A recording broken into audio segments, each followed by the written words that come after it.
Vamos a ver lo que es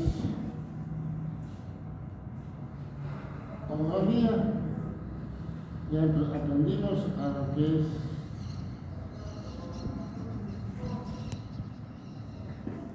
hacer un examen, las patologías un poquito más frecuentes, y lo que nos interesa es saber que ahora que tenemos ya la base, entonces pues necesitamos aprender a hacer una tomografía, digamos, más que hacer, interpretar, ¿no es cierto? Bueno, cuando hablamos de tomografía, en general nos referimos a qué? A esto. La tomografía en general sirve más para la emergencia actualmente. Lo que antes era, cuando un paciente entraba con un accidente, un trauma de cráneo, lo primero que se hacía una radiografía de cráneo. Actualmente se sigue haciendo, pero en la mayoría de los hospitales, clínicas, casi todos tienen un tomógrafo. Entonces, ¿qué es lo que se hace actualmente? Cuando un paciente entra a la emergencia, hacemos una tomografía. ¿Para qué? Para descartar un ácido isquémico o un ACV hemorrágico.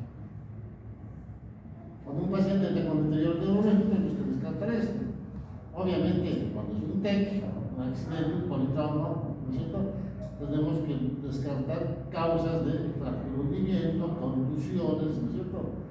Y obviamente, guía de procedimientos, cuando queremos hacer un ejemplo, hacer una biopsia por un marco estereotáxico, hacemos las coordenadas, hacemos los controles cortes tomográficos finos. ¿Para qué? Para marcar el lugar donde tenemos que tomar la biopsia. Y control evolutivo en las diferentes patologías. ¿Por qué? Porque operamos a un paciente y necesitamos saber cómo está el cerebro. Entonces, ¿qué hacemos? Un control a las 24 o 48 horas. ¿Para qué? Para saber si este paciente que tenía un hematoma sangró, volvió a sangrar, hizo un infarto, está haciendo edema, ¿no es cierto? Y cómo es, digamos, para ver si podemos despertarlo o no, sacarlo del respirador. Entonces, fíjense ustedes que la tomografía sirve para varias cosas, pero sin contraste. A veces es necesario usar contraste, sí. Cuando estamos en un lugar donde tenemos un tomógrafo, pero no tenemos acceso a una resonancia, sí, hay que hacer contraste. ¿Para qué? Para ver si capta o no capta contraste. La gran mayoría de los tumores captan el contraste, entonces nos marca mejor la lesión. En los abscesos cerebrales en general se hace, pero más para ver el refuerzo periférico de la causa, no el contenido. En las meningitis, la verdad, yo nunca supe por qué lo hacen los neurólogos, pero piden ellos, porque hay un proceso inflamatorio de las meningitis. Ya sabemos que por cuestión mundial ya tiene una meningitis. Probablemente pidan esto para ver si no tienen un edema cerebral o algún pequeño absceso, alguna otra cosa que quieren ver, pero en mi opinión personal creo que no es necesario. Pero está descrito y lo hacen, entonces por eso se los menciono. En las malformaciones anteriores sí, es necesario contraste. ¿Por qué? Porque nos muestra el ovillo, la malformación en cuanto a profundidad, tamaño y volumen. ¿Para qué? Para planificar la cirugía, ¿no es cierto? Entonces, cuando hablamos de esto, recuerden ustedes, siempre lo primero que se tiene que hacer una tomografía sin contraste, por lo menos en la emergencia hospitalaria, sin contraste. No tiene sentido poner contraste, porque confunde más que aclara en ese momento. Bien, entonces, con esa introducción empezamos a aprender a interpretar una tomografía. Ustedes ven acá que los cortes son desde abajo para arriba. La parte más baja es de la parte vulvar, para arriba, a veces un poquito abajo con la médula, y los cortes siempre son orbitomeatrales y vamos viendo acá los globos oculares, la fosa temporal, esta es la base del cráneo, ¿no es cierto? Los conductos auditivos externos. Ahora vamos a ir marcando esto y eso es la media, la parte más baja. Ahora, si subimos un poquito, ¿qué es lo que tenemos por encima de la media? Tenemos algo bulbo, ¿no es cierto? Tenemos el bulbo.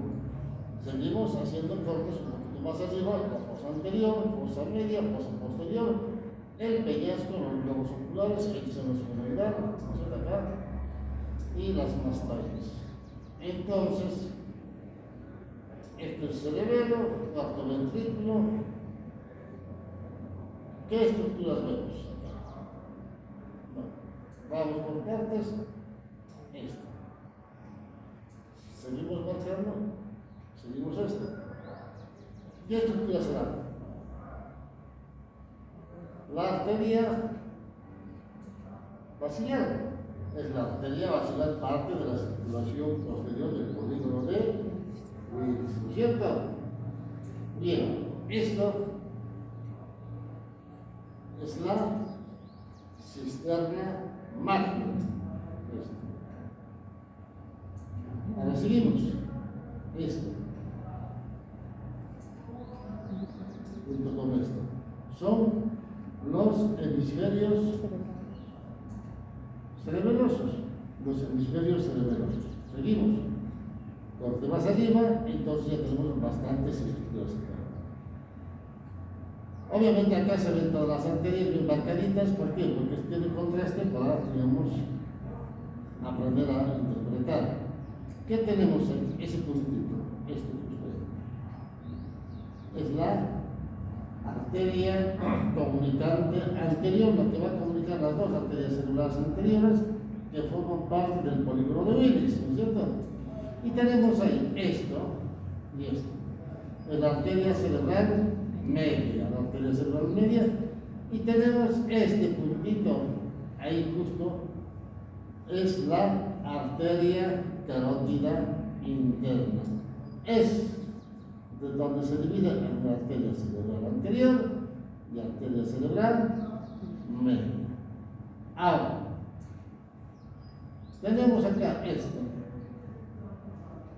Es la tienda del cerebelo. Todo esto que vemos acá, que se comunica. Es la tienda del cerebelo. Bien, esto ya lo vimos hace un momento, es la arteria basilar. Y esto es, ¿qué es? La protuberancia, ¿no es cierto? La protuberancia. Entonces tenemos, por detrás de la protuberancia, ¿qué es lo que tenemos? El cuarto ventrículo. Entonces tenemos el cuarto ventrículo. Pues ya tenemos varias estructuras, varios elementos que tenemos que tomar en cuenta cuando vemos una tomografía. Seguimos. Un corte mucho más arriba, vemos algunas estructuras que son las mismas y tenemos esta que es a ambos lados la arteria cerebral anterior. Arteria cerebral anterior, esta ya lo vimos hace un momento, la arteria cerebral media. Tenemos acá esto que vemos acá, es la cisterna amblia, por acá. Y tenemos por atrás, ¿no es cierto? Por las cisternas se coge qué cosa. La arteria cerebral posterior, ¿no es cierto? La arteria cerebral posterior. Y tenemos acá esta estructura. Tenemos a la cisterna crural, ¿no es cierto? Entonces, fíjense ustedes, acá tenemos cisterna amblia, cisterna crural, y por ahí se corre que es la arteria cerebral posterior. Ahora, la arteria cerebral posterior se tiene que comunicar con la parte anterior para formar el polígono de Willis, ¿no es cierto? Entonces tenemos primeramente esto.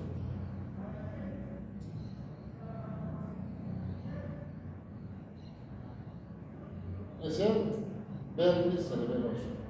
Entonces, si nosotros vemos esta arteria,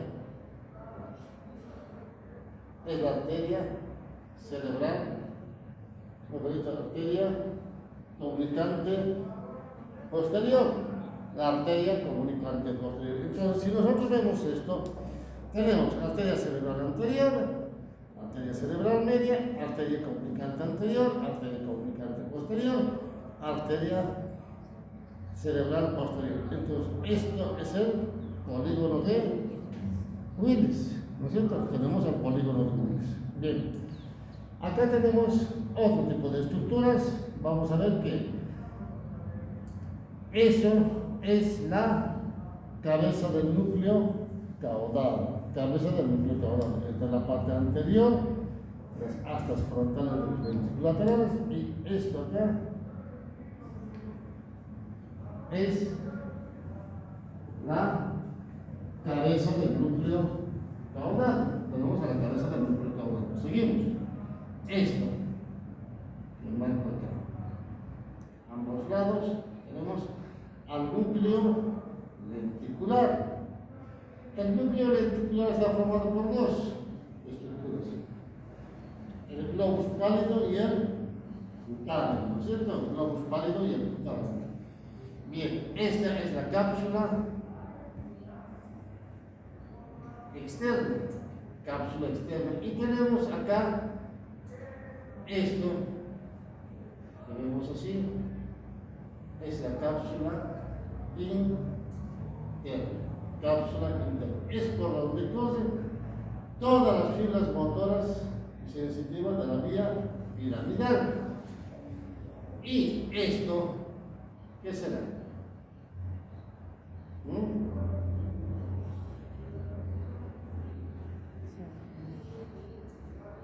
El mesencéfalo. Recuerden ustedes que vimos la médula, bulbo, protuberancias, y ahora llegamos al mesencéfalo. Ese es el mesencéfalo. Ahora, esto son los tubérculos cuadrigémenos, ¿no es cierto? Tubérculos cuadrigémenos en la parte posterior del mesencéfalo, y tenemos los cuatro un poquito más arriba, y vamos a ver casi las mismas estructuras que anteriormente. Esta es la cabeza del núcleo caudado. Tenemos acá esto que vemos acá, se marca mucho mejor. Tenemos a la cápsula interna, la cápsula interna que está mucho más en detalle. Y esto, estas dos estructuras son los tálamos, ¿no es cierto? Entonces, fíjense ustedes que ya tenemos otras estructuras para identificar el tálamo, ¿no es cierto? Y al medio del tálamo, ¿qué tenemos? Al tercer ventrículo. Entonces, los tálamos forman las paredes laterales del tercer ventrículo. Entonces, tenemos esta arteria, este vaso. ¿Qué será? La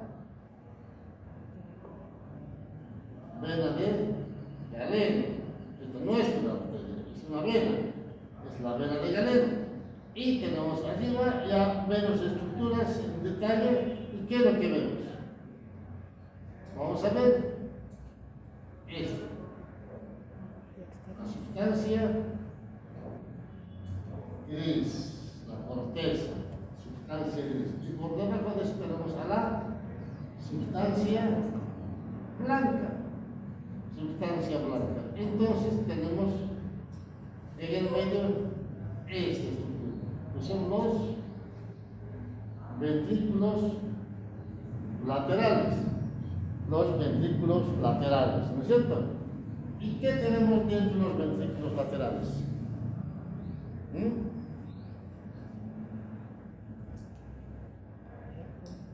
El líquido cefalorraquídeo, ¿no es cierto? Tenemos el líquido cefalorraquídeo.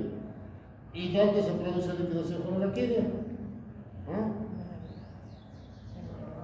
Esto que vemos acá es el el péndulo, que es la pared lateral de los ventrículos laterales. Y tenemos otra estructura que es la que se encarga de la producción del líquido cefalorraquídeo, que se llaman los plexos coroideos, ¿no es cierto? Plexos coroideos. Entonces tenemos al ventrículo las paredes, los epéndimos, en el medio tenemos a los plexos coroideos que van a formar al líquido cefalorraquídeo. Bien, seguimos. Ahora, en los cortes mucho más arriba hay menos detalle anatómico y vemos qué cosa. Nuevamente vemos la corteza cerebral, sustancia gris, ¿no es cierto? Tenemos esto, es el centro semi-oval, el centro semi-oval. Tenemos acá. Todo esto es la hoz del cerebro, o falos. Hoz del cerebro o falos. Y tenemos mucho más arriba, menos detalles anatómicos. Vamos a ver lo mismo que la anterior, ¿no es cierto? Corteza, sustancia blanca, tenemos la hoz del cerebro, acá lo mismo, un poco mucho más arriba, y tenemos esto, que es la parte más superior, con surcos y cisuras. Estas son las cisuras que marcan la diferencia entre lo que es frontal y parietal, y esto que vemos acá es la vena longitudinal, es la que se encarga de llevar el 90% de la sangre desde el torno hacia el corazón. Nosotros, si nosotros agarramos la parte media, ahí es donde está la vena esta.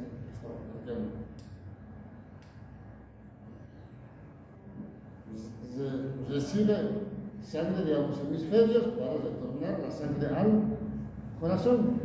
Entonces, fíjense ustedes que en la tomografía es más o menos lo mismo que los cortes que uno ve en anatomía. Lo mismo, las mismas estructuras, los mismos detalles. El factor importante es que ustedes tienen que grabar las imágenes para poder interpretar.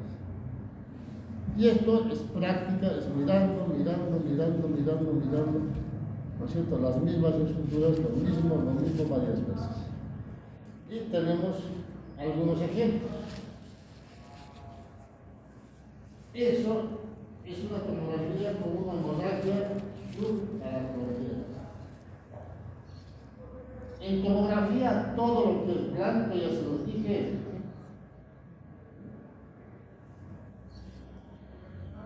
es sangre o hueso. Entonces, si yo veo que el hueso está en la periferia, en el medio no hay hueso, no tendría por qué haber. Entonces, si veo algo blanco, entonces será sangre, ¿no es cierto? Y en tomografía se habla de densidades. El cerebro tiene una densidad neutra que se llama isodenso.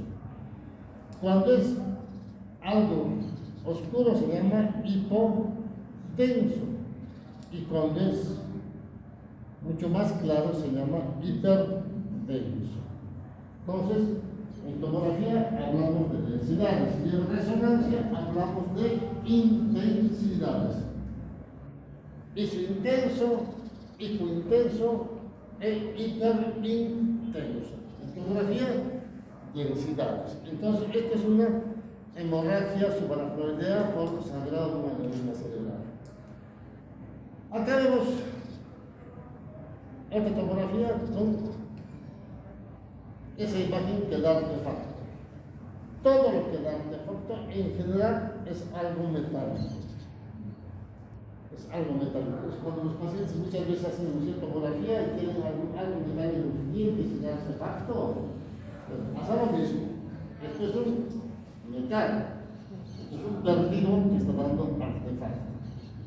Porque el hueso no da artefacto, pero material metálico sí.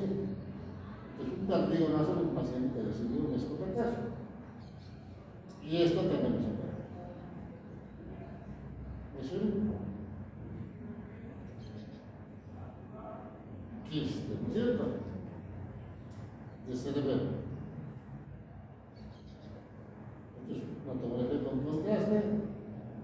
fosa media, fosa anterior, peñasco, cerebelo. Y hay un quiste. Imagen hipodenso. Y tenemos esto. Un paciente con un hematoma subdural. Pero hematoma subdural agudo. ¿Por qué? Porque la imagen es hiperdenso. Tenemos desviación de línea media, ¿no es cierto? Desviación de línea media, ausencia de los surcos de la convexidad. Entonces, este paciente tiene aumento de la presión intracraneana, ¿no es cierto? Aumento de la presión intracraneana. Tenemos esto. La línea media está bien, los surcos bien. ¿Algo llama la atención? Sí. ¿Qué llama la atención? Si ustedes prestan atención a la imagen, vamos a ver que tiene alguna imagen que aparece algo, ¿no es cierto? Pequeños infartos, ¿no es cierto? Pero si ustedes prestan atención en detalle, pues es importante mirar en detalle a las imágenes. Vamos a ver qué cosa. De acá para afuera no hay nada. Y los surcos recién empiezan a partir de ahí.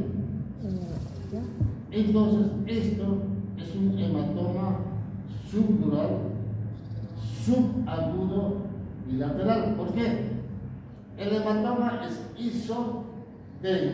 Isodenso significa la misma densidad que el parénquima cerebral. Las fíjense ustedes que tiene hematoma en ambos lados. Si ustedes ven esto y le dicen al paciente, no tiene nada, y se va a la casa, por ahí se muere, ¿no? Entonces, fíjense ustedes que uno tiene que aprender a interpretar las tomografías. Pero esta también es un hematoma subdural. Pero fíjense ustedes, la imagen es hipodenso. Hay colapso del ventrículo, desviación del línea. Entonces, este es un paciente con hematoma subdural crónico. Entonces, dentro de los hematomas subdurales tenemos hematomas subdurales agudos, subagudos y crónicos. Los agudos, la imagen es hiperdenso. Los subagudos son isodensos y los crónicos son hipodensos. Entonces, esa es la diferencia de los tres estadios del hematoma subdural. El agudo hay que operarlo en general a la brevedad porque va a complicar el cerebro. El subagudo más o menos también, pero el crónico por ahí no está tiempo a estudiarlo y todo eso. ¿Por qué? Porque esto más o menos debe tener un promedio de más o menos un mes o un poco más. El paciente ha estado con eso, espero 1 o 2 días más no se va a morir. Pero nosotros sí, es de urgencia. Entonces tenemos esta otra imagen que es un hematoma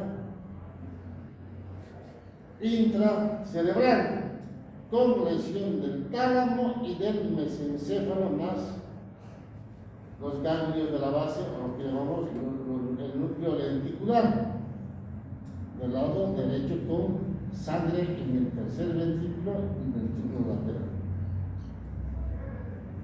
No hay surcos en la convexidad, hay leve dilatación del ventrículo porque seguramente está bloqueando el pasaje del encéfalosaquídeo. Entonces, acá tenemos un hematoma intracerebral. Y tenemos esto, un accidente con un trauma y tenemos que una fractura, hundimiento de cráneo. Fractura, hundimiento de cráneo y si hacemos la ventana ósea, vamos a ver esto. Fíjense. Seguramente con una caída, por el cascotazo, un golpe directo que fracturó la cabeza.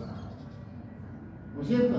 Y tiene aire en el cerebro, neumoencéfalo. Cuando hay neumoencéfalo es que se rompió la mano. Entonces tenemos esta otra imagen con ¿qué? Con hidrocefalia. Hidrocefalia porque hay dilatación del tercer ventrículo y de los ventrículos laterales. ¿Pero por qué? Porque este paciente ha sido operado de un tumor de fosa posterior.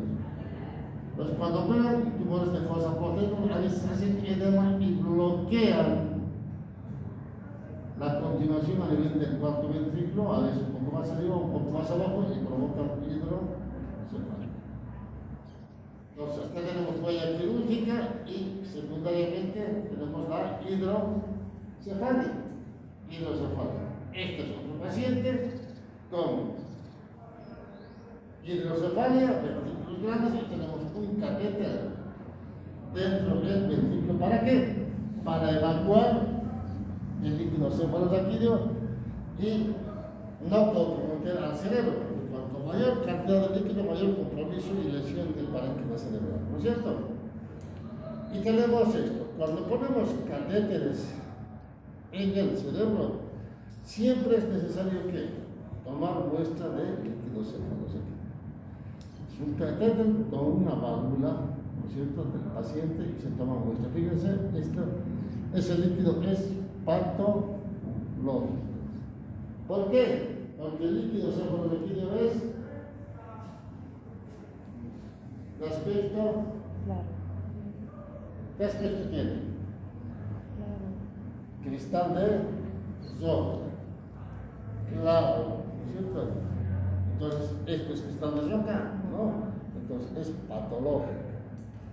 Entonces, tenemos al líquido cefalorraquídeo. Tenemos los valores normales, aspecto agua de roca, cristal de roca, las proteínas hasta 45 células, hasta 10 originales, hasta 5, de 0 a 5. A predominio mononuclear normalmente y la glucosa, digamos, una mitad o 2/3 de la glicemia basal. Un promedio de 60 más o menos, y si tenemos meningitis, meningitis viral, fílica, micótica, parasitaria, entonces se va alterando los valores. Entonces, ¿qué es lo que se altera? Normalmente el aspecto, las proteínas, las células y la glucosa. Cuando nosotros una meningitis bacteriana, va a ver, el líquido va a ser turbio o purulento. Las proteínas más de 50 o 100, las células lo mismo, a predominio polimorfonucleares, y la glucosa es baja o no hay. Entonces, fíjense ustedes, cuando vemos alterado esto, ya sabemos que el paciente tiene una meningitis, ¿no es cierto? Entonces, meningitis bacteriana. Ahora, si vemos el viral, normalmente la es normal, porque es viral, no afecta. Pero las proteínas están elevadas, las células también están aumentadas, pero aumento linfocitario o mononuclear y la glucosa es normal, un poquito levemente mal. Entonces, cuando yo veo esto, para mí es una meningitis viral. Entonces, fíjense que todo esto nos interesa saber para qué, para poder interpretar lo que tiene nuestro paciente cuando sospechamos de alguna infección en el cerebro. Si nosotros tomamos líquido cefalorraquídeo, normalmente el paciente tiene que estar en el cúbito lateral, siempre buscar el espacio L4, L5, y si no encontramos, buscamos un espacio más arriba. No mucho más, porque ya tenemos arriba el cono medular y podemos lesionar. Por debajo de L2, sí, porque todo esto que vemos acá son raíces, las raíces de la cola de caballo. Entonces, hay menos riesgo de lesionar estructuras nobles. Por encima de L1 no se recomienda tomar. La función lumbar, porque metemos la aguja y directamente lesionamos a la médula. Entonces, siempre es importante buscar este espacio, L4, L5, y si no encontramos por ahí un espacio más arriba. Y el goteo siempre tiene que ser a goteo lento, no aspirado. Es decir, que cuando aspiramos, ¿qué es lo que pasa? Provocamos una hipotensión, ¿no es cierto? Cuando provocamos hipotensión, provocamos una cefalea aguda. Eso hablamos para hablar del tema de las cefaleas, ¿no es cierto? Entonces, fíjense, siempre tenemos que tomar la misma posición, la misma postura, la misma conducta y la misma técnica para tomar líquido cefalorraquídeo cuando hacemos una punción lumbar. Y recuerden que cuando hablamos de tomografía es importante saber lo normal. Primero lo normal, siempre lo normal. Y sobre eso empezamos a interpretar dónde está la lesión. Si no sabemos lo normal, ¿no es cierto? Vamos a cometer errores. Es como cuando entramos a la facultad. ¿Qué es lo que primero aprendemos? La anatomía normal, ¿no es cierto? Y a partir de ahí empezamos a aprender a avanzar materias y temas, ¿no es cierto? Hasta llegar a lo patológico. En tomografía lo mismo. Tenemos que aprender a interpretar detalles anatómicos normales. Es lo que yo llamo la anatomía tomográfica normal, es lo que avanzamos. Y a partir de ahí vemos todos los ejemplos que se les mostré. Entonces, ¿tiene un hematoma? ¿Dónde? En tálamo. ¿Tiene un quiste? ¿Dónde? Fosa posterior. ¿Tiene un hundimiento? ¿Dónde? Parietal. ¿Qué está lesionado? Por cápsula interior. Todo eso nos ayuda a interpretar y entender. ¿Alguna pregunta? ¿Nada? ¿Está claro? ¿Seguro? Bien. Entonces, yo creo que vamos a terminar la clase. Vamos a ver.